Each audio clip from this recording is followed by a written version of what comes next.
আলুর দম হচ্ছে, এই যে এত ধোঁয়া যে দেখাও যাচ্ছে না। ওই সাইডে রাইস পাচ্ছে, ওই সাইডে রাইস হচ্ছে। এই যে আলু, এই যে সবাই সবজি কাটছে, এই যে গাজর, এই রাইস। অষ্টম করে রাইস আর কিরাম হবে।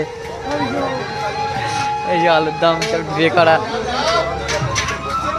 আর দেখি সেই রাইস লাট দেওয়া।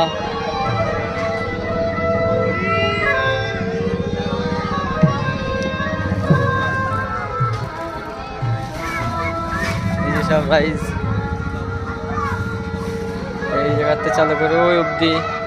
এখান থেকে 1 কুইন্টাল, এখানে 3 কুইন্টাল চালের রাইস হয়ে গেছে। ফোনে দেখতে ছোট ছোট লাগছে, কিন্তু অনেক, সেগুলো অনেক বড় ঘর আর কি, অনেক চাল।